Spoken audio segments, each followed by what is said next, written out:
नमस्कार दर्शकों, ओम नमो नारायण। स्वागत है आप सभी का हमारे YouTube चैनल हिंदी एस्ट्रोलॉजी में। तो वृश्चिक राशि वालों, हो जाओ सावधान, क्योंकि सावन के पवित्र महीने में एक देवता आपके घर आने वाले हैं और आपसे एक महत्वपूर्ण चीज मांग रहे हैं। आखिर क्या है वह चीज? आज की वीडियो में पूरी जानकारी देंगे। देखिए, सावन के पवित्र महीने में वातावरण में बहुत सारे सकारात्मक शक्तियां निवास करती है, मिश्रण करती है, उनका आपके घर पर भी आना जाना होता है। तो यह जो देवता है, किसी भी रूप में आपके घर आ सकते हैं और आप अपनी मानवीय आंखों से शायद उन्हें पहचान नहीं पाए। इसलिए एक नियम बनाना है कि सावन के इस महीने में अगर आपके दर पर कुछ मांगने आता है, चाहे वह भिखारी हो, चाहे वह आपका पड़ोसी हो, चाहे कोई अन्य रिश्तेदार हो या फिर कोई अपना हो, तो उसे मना नहीं करना, उसकी मदद जरूर करनी है। क्योंकि क्या पता किस रूप में आकर नारायण मिल जाएगा। एक ये पंक्ति तो आपने सुनी होगी। इसका मतलब यही निकलता है कि हमें किसी भी रूप में भगवान मिल सकते हैं। तो हाल फिलहाल में द्वार पर आए हर इंसान का सम्मान आपको करना है, कुछ बातों का ध्यान आपको रखना है, कुछ गलतियां भूल कर भी नहीं करनी है। आखिर यह आपसे क्या मांगने वाले हैं, आगे वीडियो में हम आपको बताएंगे।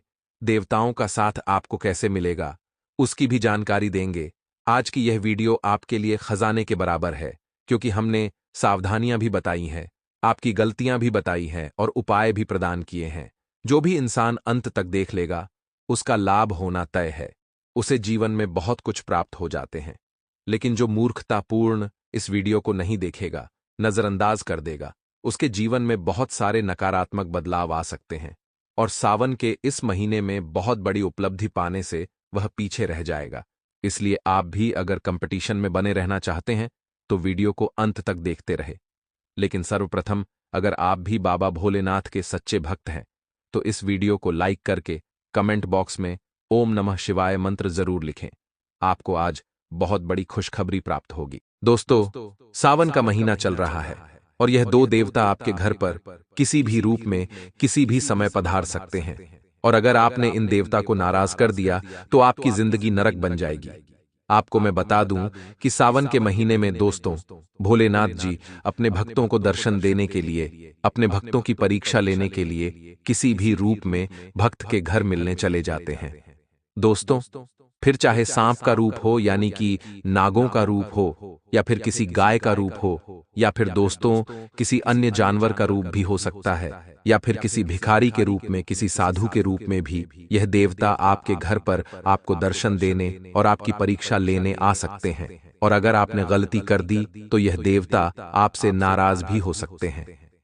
सावन के महीने में माना जाता है दोस्तों की 33 कोटि देवी देवता धरती पर विचरण करने आते हैं, यानी कि धरती पर ही घूमने फिरने आते हैं और अपने भक्तों की खैर खबर लेने आते हैं, पापियों को दंड देने आते हैं, और दो जो अच्छे इंसान होते हैं, जो भक्त होते हैं, उनको फल देने आते हैं, यानी कि उनको अच्छा अच्छा फल देते हैं। और कभी कभी यह देवता हमारे घर में भी आ जाते हैं, वह भी किसी भी रूप में आ सकते हैं। ऐसे में मैं आपको बता दूं कि आपको ये 3 गलतियां नहीं करनी है अगर सावन के महीने में आपके घर में कोई सांप आ जाता है। देखिए, सावन का महीना चल रहा है, बहुत ही पवित्र महीना है और दोस्तों बारिश का मौसम भी है, चारों तरफ हरियाली छाई हुई है। ऐसे में सांपों का निकलना आम हो जाता है।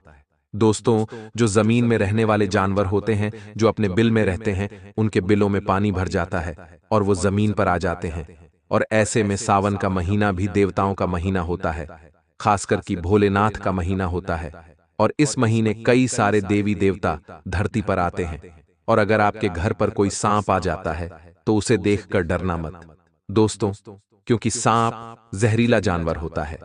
अक्सर इंसान सांप को देखकर डर जाता है और कभी कभी इंसान सांप को मारने भी लग जाता है। कभी लकड़ी से मार देता है तो कभी कभी सपेरे को बुलाकर उसको पकड़वा देता है।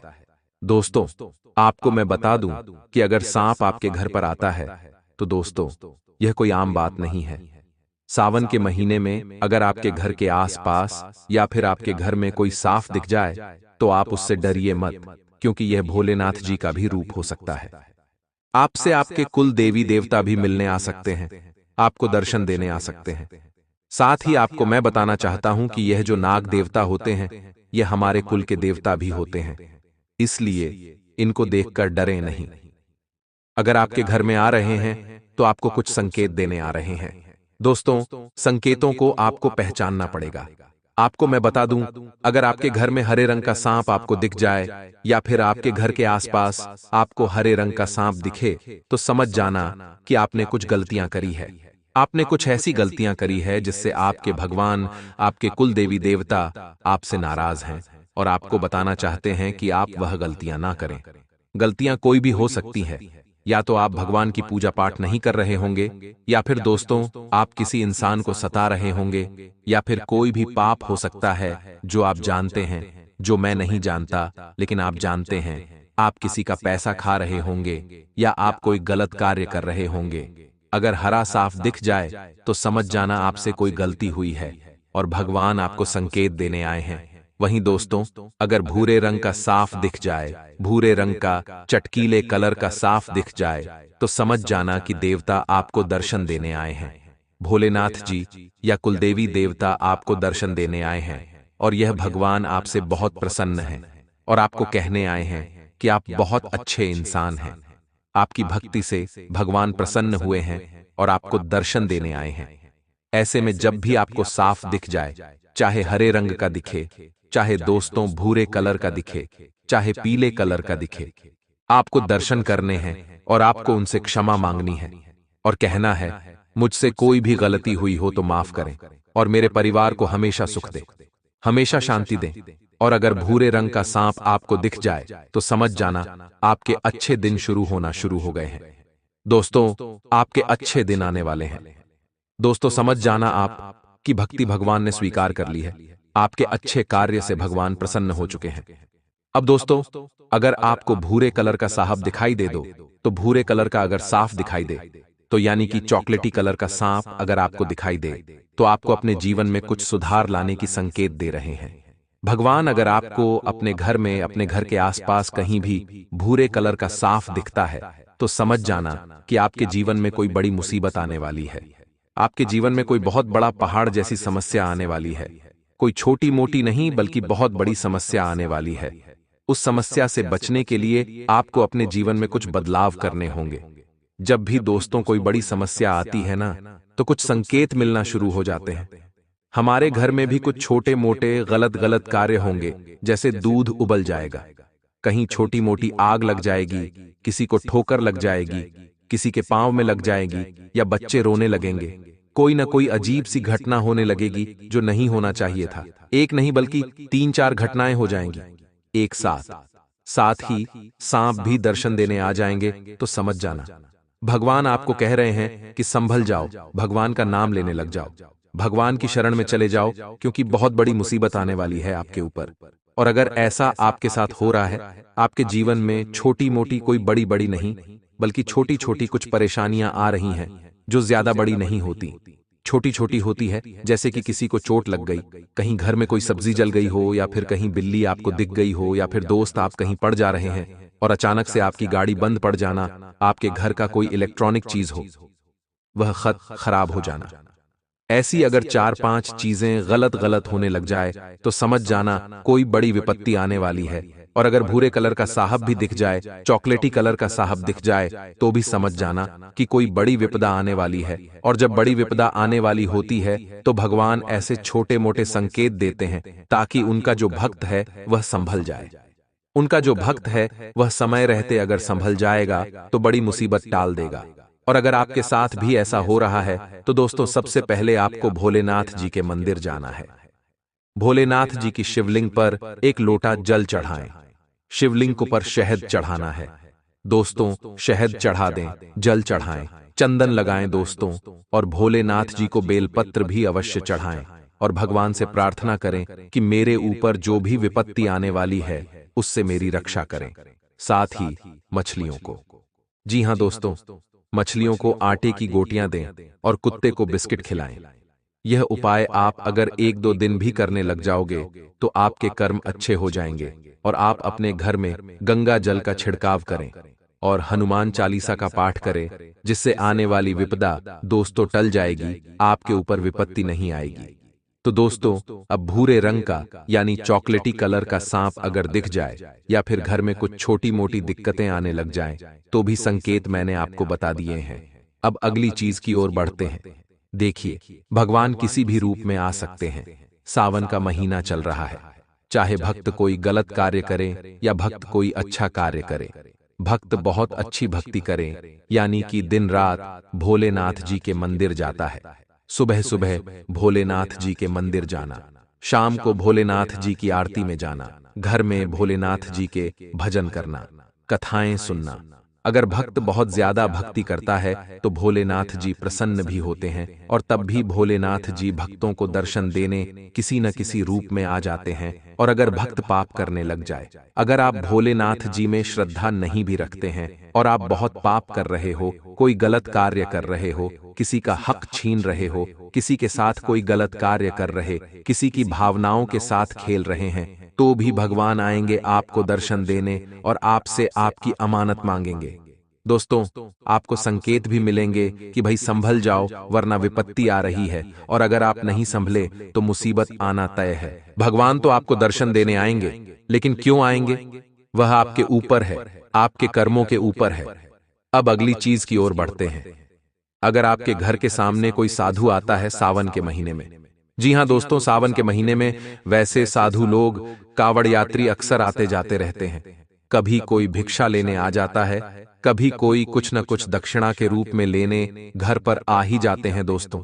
लेकिन हां, अगर आपके घर के द्वार पर कोई साधु आता है दोस्तों, तो आप उसको कुछ न कुछ अवश्य दक्षिणा में दे ही दें। साधु को नाराज न करें, इस बात का ध्यान रखना, क्योंकि सावन के महीने में साधु घर पर आ जाए यह भी बहुत अच्छी बात होती है। दोस्तों, बहुत ही भाग्यशाली होंगे आपकी आपके घर के बाहर कोई साधु आता है और आपसे कुछ मांगता है, क्योंकि अगर हमारे घर पर कोई आता है, हमसे कुछ मांगता है, तो समझ लेना साक्षात भोलेनाथ जी आए हैं आपसे कुछ मांगने। तो दोस्तों, आप कितने भाग्यशाली हो कि भगवान आपसे कुछ मांगने आए हैं। बल्कि भगवान तो देते हैं, लेकिन भगवान आपसे कुछ मांगने आए हैं और कभी कभी आपकी परीक्षा भी ले लेते हैं। हो सकता है कोई साधु आपके पास आए, आपसे बोले कि कोई दक्षिणा दो, RS5 RS10 दे देंगे, कोई दिक्कत नहीं। आपकी श्रद्धा के अनुसार आप उसे RS1 भी देंगे तो अच्छी बात है। लेकिन कभी कभी साधु परीक्षा भी ले लेते हैं, भगवान परीक्षा भी ले लेते हैं। तो अगर साधु आपके घर आए तो आप उसे दक्षिणा स्वरूप जो भी आपसे हो आप उसे अवश्य दें, और अगर आपके घर पर खाना बना हुआ हो तो आप उसे खाना जरूर दें। आपके घर की बनी हुई रोटी और सब्जी अवश्य रूप से जरूर दें। अगर साधु आपके घर का खाना खा लेगा ना दोस्तों, तो समझ जाना भोलेनाथ जी आपके हाथ का खाना खा लेंगे। और दोस्तों, मैंने शुरुआत में ही कह दिया था कि भोलेनाथ जी किसी भी रूप में आपके घर आ सकते हैं सावन के महीने। और अगर साधु आपके घर आए, चाहे वह आपसे खाना मांगे या ना मांगे, लेकिन खाना आपको देना है। चाहे एक रोटी दे, सब्जी दे दे, कुछ न कुछ अवश्य दे। अगर आपके घर का कुछ साधु ने खा लिया तो समझ जाना भोलेनाथ जी ने आपके हाथ का बना हुआ खाना खा लिया और आपको बहुत पुण्य मिलेगा। अब अगली चीज की ओर बढ़ते हैं। तो संकेत बहुत ही महत्वपूर्ण मैं बता रहा हूं, इसलिए गलती मत करना, क्योंकि अनजाने में आप दोस्तों सावन में गलतियां कर देंगे। और ये जो देवता है, अगर आपसे नाराज हो गए तो फिर दोस्तों आपसे बहुत ज्यादा परेशानियां आपको भुगतनी पड़ सकती हैं। देखिए, बरसात का मौसम चल रहा है, हमें बहुत तरह तरह के जीव हमें हमारे घर में भी पाए जाने लगते हैं। कभी कभी घर में चींटियां निकलने लग जाती हैं, कीड़े मकोड़े निकल जाते हैं घर में, साथ ही कभी कभी छिपकली रेंगने वाले जानवर घर में भी आ जाते हैं दोस्तों। लेकिन एक बात ध्यान रखें कि बरसात का मौसम चल रहा है, इन जीवों का आना आम बात है, लेकिन आप लोगों को इनको मारना नहीं है। कई बार दोस्तों कुछ रेंगने वाले जानवर हमारे घर में आ जाते हैं, लेकिन बरसात के दिनों में आपको इनको मारना नहीं है। एक बात का ध्यान रखिए, हां डर लगता है, स्वाभाविक सी बात है, हम मनुष्य हैं। और अगर कोई ऐसा जानवर दिख जाएगा जो रेंगने वाला हो या कोई अजीब प्रजाति का जानवर दिख जाता, तो हमें उनसे डर जरूर लगता है, लेकिन आपको इनको मारना नहीं है। ये आपकी जान लेने के लायक नहीं होते, ना ही काबिल होते हैं। तो आप उनको सुरक्षित किसी भी पात्र में पकड़ लें और अपने घर से थोड़ा सा दूर छोड़कर आ जाएं, क्योंकि दोस्तों ये सारे जो रेंगने वाले जानवर हो या कीड़े मकोड़े हो, ये दोस्त तो भोलेनाथ जी के ही भक्त होते हैं, भोलेनाथ जी की ही सेवा में लगे हुए होते हैं, जो सावन में उनके साथ धरती पर आ जाते हैं। तो दोस्तों आपको इनको भी नहीं मारना है, और अगर इनको आप नुकसान पहुंचाते हैं तो भोलेनाथ जी नाराज हो जाएंगे। आपसे तो आशा है मेरी बात आप समझे होंगे। लेकिन अक्सर हम कहते हैं ना कि और कई साधुओं के मुख से, कई पंडितों के मुख से, कई विद्वानों के मुख से भी आपने सुना होगा कि सावन के महीने में जो सब्जियां होती हैं वो भी ऐसी सब्जी खानी चाहिए, जैसे कि दाल हो या सूखी सब्जियों वो खानी चाहिए, क्योंकि जो पत्तेदार सब्जियां होती है, जो हरी सब्जियां होती है, साथ ही जैसे कि कुछ गोभी हो गई, ये सारी जो चीजें होती हैं ना, इनमें छोटे छोटे जीवाणु होते हैं जो हमको अपनी आंखों से नहीं दिखते, लेकिन इनमें ये मौजूद होते हैं, और जब हम इनको खाते हैं दोस्तों तो वो भी हमारे शरीर में चले जाते हैं। इसलिए सावन में इनकी भी मनाही होती है। अक्सर कहा जाता है कि सावन के महीने में केवल दाल का सेवन करना चाहिए, क्योंकि दाल में जीवाणु नहीं होते हैं। हरी पत्तेदार सब्जियों में जीवाणु होते हैं तो उनको भी नहीं खाते हैं दोस्तों। तो इसलिए जो रेंगने वाले जीव जानवर होते हैं दोस्तों, उनको आप नुकसान न पहुंचाएं। अब अगली जिसकी ओर बढ़ता हूं, बिल्कुल ध्यान से सुनना और वीडियो छोड़कर जाने की भूल मत करना, क्योंकि बहुत ही महत्वपूर्ण वीडियो है दोस्तों। लेकिन सावन के महीने में अगर कोई कुत्ता अचानक से आपके घर में आ जाए, अचानक से आपका घर का द्वार खुला हो या ना हो, या कैसे भी आपके घर में अगर घुस जाता है, तो दोस्तों एक बड़ा संकेत आपको मिल रहा है, और यह बड़ा संकेत है कि आपकी जिंदगी अब बहुत ही ज्यादा अच्छी होने वाली है। अब आपकी जिंदगी बहुत ही शानदार होने वाली है। भले आपने आज से पहले कितने भी दुख देखे, या आप अभी कितने ही गरीबी में जी रहे हैं, लेकिन यह एक बड़ा संकेत होता है कि आपके दिन बहुत अच्छे होने वाले हैं। दोस्तों, काल भैरवनाथ आपके ऊपर प्रसन्न होंगे तो समझ जाना कोई न कोई कुत्ता आपके आसपास मंडराने लगेगा। अगर कोई कुत्ता आपके पास आता है, अपनी पूंछ हिलाता है, या फिर आपके नजदीक बहुत बार आता जाता रहता है, तो समझ जाना कि बाबा भैरवनाथ आपसे प्रसन्न है, काल भैरवनाथ प्रसन्न है। आपको मैं बता दूं कि भोलेनाथ जी का ही काल भैरव एक अवतार है। काल भैरव जी भोलेनाथ जी का ही अवतार है, और श्रावण के महीने में अगर कोई कुत्ता आपके आसपास मंडरा रहा है या फिर आपके घर पर आ रहा है तो यह बहुत ही अच्छा संकेत है। लेकिन अगर कोई कुत्ता आपको देखकर अचानक से भौंकने लग जाए, कोई कुत्ता आपको देखकर अचानक से ही दौड़ने लग जाए, आपसे दूर चला जाए, आपको भौंकने लग जाए, या फिर आपके पीछे पड़ने लग जाए, जिसे भौंक बोलकर कुत्ते पीछे पड़े हैं, ठीक वैसे अगर आपके साथ होने लगे, या अचानक से आपको किसी कुत्ते का बिहेवियर जो स्वभाव है वह अजीब लगे, तो समझ जाना कोई ना कोई गड़बड़ हुई आपसे। आपके जीवन में आपने कुछ गलतियां कर दी, उन गलतियों को आपको सुधारना पड़ेगा। आपने कुछ गलत कार्य किए हैं, और अगर ऐसा हो रहा है तो दोस्त तुरंत आपको, कुत्ते को कोई भी काला कुत्ता हो, भूरा कुत्ता हो, फर्क नहीं पड़ता, कुत्ता कुत्ता होता है दोस्त तो। लेकिन हां, काला कुत्ता भैरवनाथ का सेवक है और उनका सवारी भी है। तो दोस्तों आप काले कुत्ते को मिल जाए तो अच्छी बात है, नहीं तो भूरा कुत्ता भी चलेगा। आप उनको बिस्किट खिलाए, रोटी, दूध, रोटी, या फिर दोस्तों उनका जो भी आहार है आप उनको खिलाएं पिलाएं। इससे आपके जो पाप है वह धुलेंगे। बाबा भैरवनाथ कृपा करेंगे, आपके ऊपर भोलेनाथ जी की भी कृपा रहेगी, और सावन आपके लिए हमेशा के लिए यादगार बन जाएगा। और जो विपत्ति आने वाली है, जो विपत्ति आपके ऊपर आने वाली है, वह भी टल जाएगी। दोस्तों, तो मैंने अच्छे से समझा दी है। इस बारे में अगर कोई सवाल हो तो आप नीचे कमेंट में पूछ लेना। वीडियो छोड़कर जाने की भूल मत करिए, क्योंकि यह सावन का महीना है। दोस्तों, इस सावन के महीने में कौन से देवता कब आपके घर में आ जाए और आपको पता भी नहीं चलेगा। देखिए, जिस प्रकार से सावन का महीना है और देवता हमारे घर पर आते हैं और देवता इस धरती पर विचरण करते हैं, वैसे ही नकारात्मक जो शक्तियां होती हैं, जो पहले ही हमारे घर में रहती है, या किसी पेड़ पर रहती है, या किसी गलत जगह जैसे कूड़ेदान हो, या कोई सुनसान जगह हुई, वहां पर नकारात्मक शक्तियां पहले से रहती हैं। और जब वह शक्तियां पहले से वहां पर रह रही होती हैं और अचानक से सावन का महीना आ जाता है, देवता हमारे नगरों में वास करने लग जाते हैं, धरती पर घूमने फिरने लगते हैं, तो इन नकारात्मक शक्तियों के ऊपर बहुत असर पड़ता है। फिर ये नकारात्मक शक्तियां छुपने कहां जाएगी? ये नकारात्मक शक्तियां छुपने हमारे घर में आ जाती है, हमारे घर में छुपने आ जाती है भगवान से बचने के लिए। तो दोस्तों, अगर ये हमारे घर में आ गई नकारात्मक शक्तियां, तो हमारे घर को तहस नहस कर देगी। इसलिए रक्षा कवच बताता हूं। दोस्तों, हो सकता आपके घर में अभी आ भी गई होंगी, क्योंकि सावन के महीने के पहले ही यह नकारात्मक शक्तियां अपना छुपने का स्थान ढूंढने लग जाती हैं।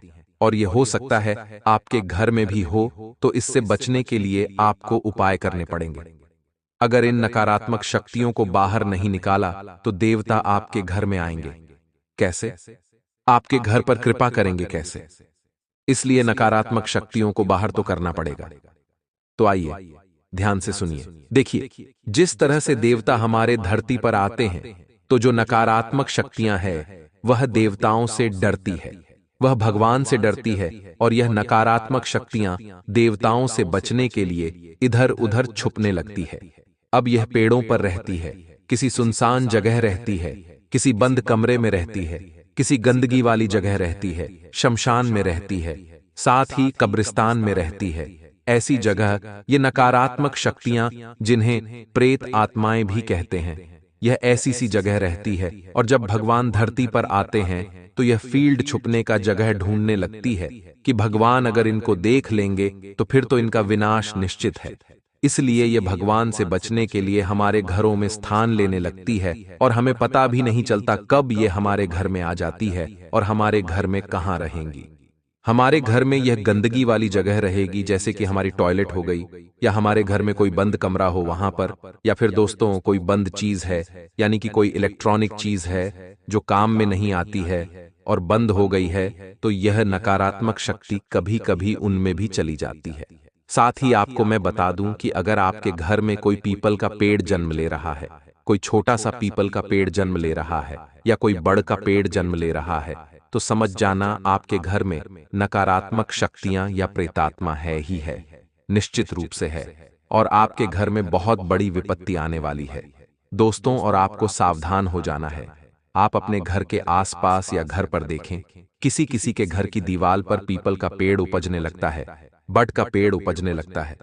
अगर ये दो पेड़ आपके घर की दीवार पर या आपके घर के आंगन में कहीं पर भी उपजने लगे, तो समझ जाना कि आपके घर में कोई न कोई प्रेत आत्मा है, और प्रेत आत्माओं ने आपके घर पर डेरा जमा लिया है। और अगर समय रहते इन प्रेत आत्माओं को बाहर नहीं करा, घर से दूर नहीं करा, तो घर को शमशान बना देती है। यह प्रेत आत्मा कभी कभी घर में मृत्यु तक हो जाती है। घर में लोगों के एक्सीडेंट होने लग जाते हैं, लोग बाग दिमाग से भी पागल होने लग जाते हैं। हमने देखा होगा, आपने भी अपने आसपास देखा होगा कि कोई इंसान पहले बहुत अच्छा था, उसका दिमाग भी काफी अच्छा था, खूब कमाता था, सबसे अच्छे से व्यवहार करता था, लेकिन अचानक से वह धीरे धीरे थोड़ी पागलों जैसी हरकतें करने लगता है। धीरे धीरे उसका दिमाग खराब होने लगता है, और कभी कभी एक अच्छा खट्टा इंसान होता है जो धीरे धीरे सूख जाता है, बीमार पर बीमार रहने लगता है, और बिल्कुल पतला हो जाता है। ऐसा लगता है कि आज नहीं तो कल ही मर जाएगा। तो दोस्तों, ये सारे संकेत होते हैं कि उनके घर पर किसी ने प्रेत आत्मा ने कब्जा कर लिया है। तो अगर आपके घर में भी कुछ संकेत आपको मिल रहे हैं, तो चेतावनी आपको दे देता हूं कि आपको बचना बहुत जरूरी है। इन चीजों से बचेंगे कैसे? क्योंकि देखिए, कभी कभी हमें हमारे घर में किसी चीज के होने का आभास होता है।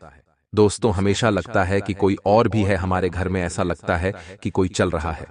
कभी कभी हम सोते हैं तो ऐसा लगता है कि कोई हमारे पास से गुजर रहा है, या कोई हमारे सर के ऊपर है, और कभी कभी तो ऐसा भी लगता है कि हमें कोई इंसान या कोई अन्य शक्ति पकड़ रही है। किसी ने अपना हाथ पकड़ लिया गया, कोई कभी कभी तो गला दबाने आ रहा है, कभी कभी ऐसा लगता है कि मेरा कोई गला दबा रहा है। तो दोस्तों, सावधान हो जाइए। अगर आपके साथ भी ये हो रहा है, तो सावधान आपको होना पड़ेगा, और जो उपाय बताऊंगा उसे करना पड़ेगा। देखिए, एक ही रामबाण उपाय बताऊंगा, लेकिन उससे पहले आपको मेरी कुछ बातें सुननी पड़ेगी जो आपको जानना बहुत जरूरी है। देखिए दोस्तों, कभी कभी हम में अचानक से कुछ आभास होने लगता है, जैसे साइड में से कोई गुजर रहा है। कभी कभी दरवाजा अचानक से लगने लग जाता है, अचानक से दरवाजा खुल जाएगा, अचानक से दरवाजा लग जाएगा, वो भी अपने आप, बिना किसी हवा के साथ ही। कभी कभी बाथरूम में से अचानक से पानी टपकने लगेगा, कभी कभी अचानक दोस्तों कोई बर्तन गिरने लगेगा। तो दोस्तों, ये सारे संकेत होते हैं कि हमारे घर में कोई नकारात्मक शक्तियां हैं। कभी कभी इंसान, मान लीजिए कहीं टेबल पर चढ़ा है तो वह गिर जाएगा। चलते चलते इंसान गिर जाएगा, उसको चोट लग जाएगी, उसके सीने में लग जाएगी, उसके हाथ में लग जाएगी। इंसान चलते चलते उसको ठोकर लग जाएगी, अचानक से गिर जाएगा। कभी कभी ऐसा लगता है कि मैं गिरा कैसे, क्योंकि इंसान बिल्कुल अच्छे से खड़ी डीढ़ा था, अच्छे से चल रहा था, फिर भी गिर जाएगा। उसको समझ नहीं आता कि मैं गीला कैसे। तो ये सारी चीजें होती है कि उसके घर में कोई प्रेतात्मा है जो उसको नुकसान पहुंचाना चाहती है। कभी कभी इंसान का एक्सीडेंट हो जाता है या फिर कोई चढ़ाव से गिर जाता है। कभी कभी इंसान चढ़ाव से गिर जाता है, बच्चे गिर जाते हैं। बच्चों के धीरे धीरे दिमाग का विकास कम होने लगता है, बच्चे चिड़चिड़े होने लगते हैं, यहां तक कि बड्ढे भी घर में क्रोध उत्पन्न होने लगता है, एक दूसरे से झगड़े होने लगते हैं। कोई कोई इंसान पागल जैसी हरकतें करने लगता है, कोई इंसान कभी कभी बहुत ज्यादा खाने लगता है।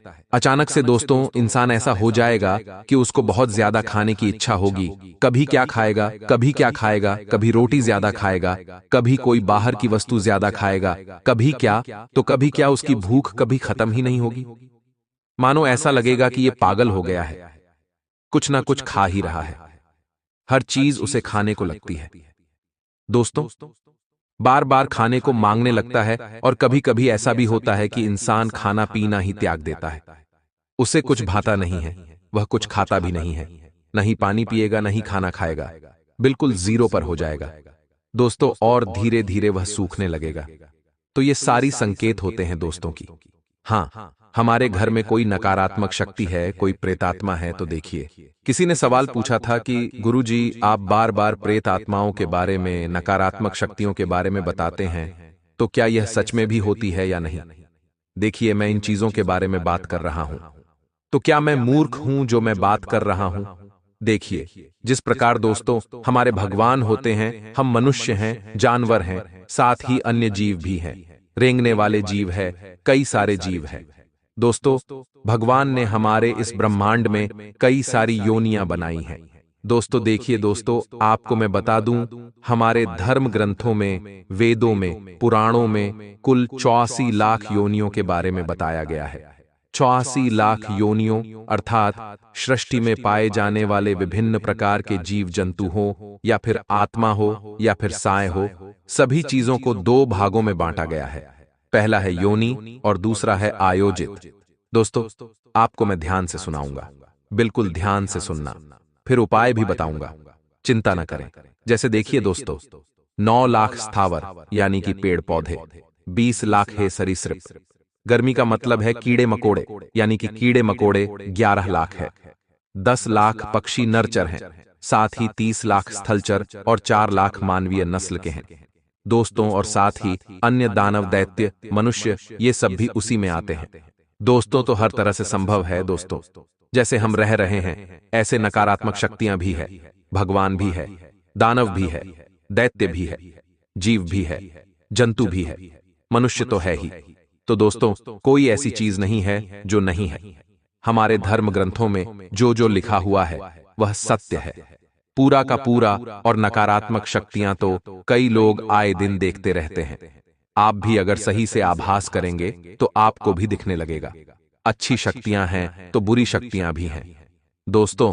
हमें अच्छी शक्तियां नहीं दिखती तो कभी कभी बुरी शक्तियां भी नहीं दिखती हैं दोस्तों, इसलिए हर चीज है दोस्तों, इसलिए चिंता न करें, हर चीज का दोस्तों अलग अलग मतलब होता है।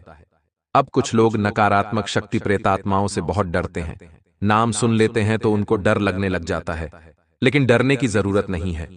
एक छोटा सा उपाय बता रहा हूं, ये तुरंत आपके घर से दूर हो जाएगी, घर से भाग जाएगी। सबसे पहले मैंने बताया, अगर आपके घर पर कोई पीपल का पेड़ या कोई बड़ का पेड़ जन्म ले रहा है, दीवाल में या इधर उधर कोने में या घर के आंगन में, तो उसे निकालकर फेंक दीजिए।